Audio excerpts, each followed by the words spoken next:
Tell us about your whole experience with Lego, your role there. What were some of the standout moments for someone with a Christian belief to work for such a high-profile organisation?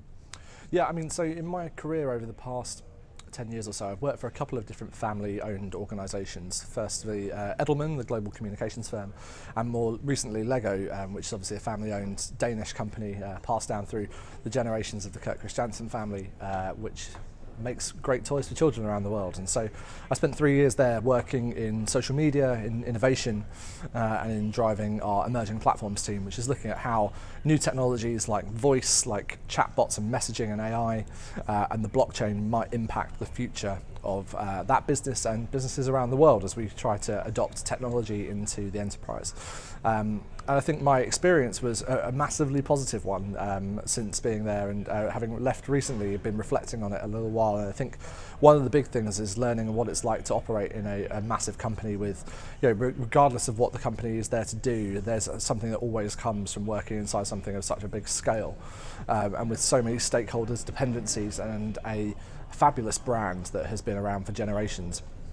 And the challenge with that is, how do you steward that well? And I think it taught us a lot around what God taught to us about stewardship, not just in finances, but value in all different sorts of ways, whether that's the brand itself, whether that's the heritage of the family that owns it, whether that is the work that you're delivering day to day. So that has been one of the biggest things I've learned, is how do you steward something of such scale and importance within a big company. Just take us back to what led you into this kind of line of work, as far as your background and your spiritual journey. I've always had a fascination with technology and what it can do for us, ever since kind of trying to deconstruct radios and things like that as a kid. My grandfather was a broadcaster and worked as a camera supervisor and operator at the BBC for his entire career, on everything from Doctor Who to Only Fools and Horses, Top of the Pops, and all the original seasons of those shows, and Porridge and things like that.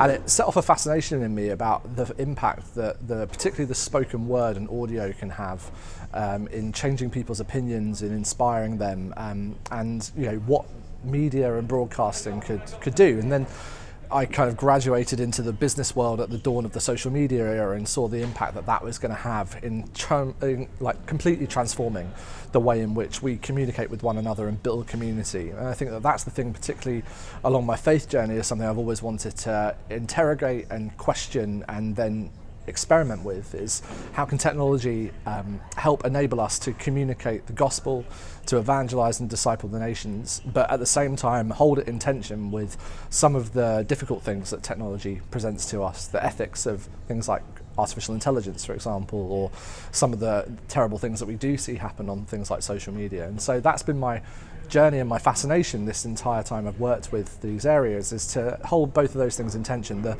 latent potential of technology for good, whilst held with the massive impact that it can have in the negative as well. And trying to hold that with a spiritual discipline has been just such a joy to work with.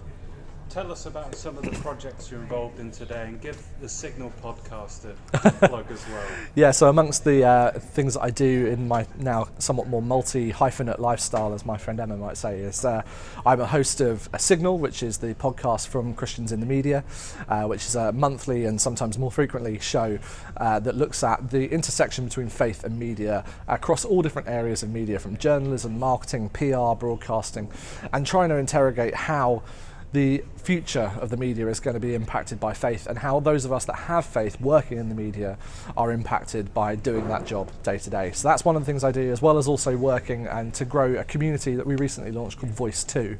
And Voice 2 is a community of those working in voice and artificial intelligence to look at how new platforms like Alexa, Google Home, and some of these conversational assistants, through to things like chatbots on Facebook Messenger, are going to change the way in which we interact with technology. And that voice in particular is such a powerful tool because it's the most simple, frictionless way of us to interact with these new computer systems. Right? You learn to speak long before you can touch, type, or swipe anything. So that's why I think that voice particularly is one of the big technologies for us to focus on. And it's something that we're going to be talking about today at the Church and Media Conference as well. We heard some research into millennials this week. What's your observation of how they engage in new technology, particularly social media today, and how can we best reach them with the Christian message? I think the difficulty when we say the word millennials or any generational cohort is to assume that these are all just one big group of people, and I think that we know that that is just not the case. There are some defining characteristics, however. The millennials and those that follow them, the Gen Zs and ultimately the Gen Alphas, the kind of real kids that are being born nowadays, the age of my toddlers, is that they are all defined by growing up in an era where they knew nothing other than technology, where they didn't know anything other than the internet being constantly present in their lives, in their homes, that turning on a tap at home and water coming out of it is just the same to them as booting up a browser and the internet being there. It's just nascent. And so that presents some really interesting differences about how they experience the world versus the generations that went before them. The generations that went before them knew structure, formality, days that ended, a work day that ended, family situations that had times when we were together and when we were apart. But now, with social media in particular, that all of those divides is gone.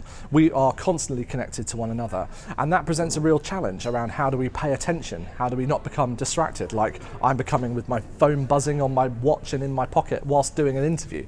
How do I actually work around this constant connectedness and not have it affect me in a negative way? How do I learn to ease the tension between what real friendships look like when they are experienced and lived out in hands and feet and breathing and touching versus something that happens in a purely digital environment?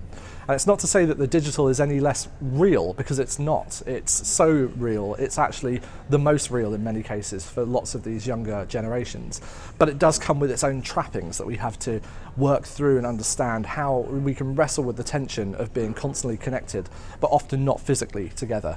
And I think for millennials and the generations that will follow them are going to continue to have to remember what it was like before and after technology. And we, as a responsibility of those generations that went before them, have a duty, I believe, to pass down that understanding of what it means to rest, what does it mean to be disconnected, what does it mean to live in the margins and reflect, rather than just have this constant stimulation. I think that's one of the big challenges that we all face today.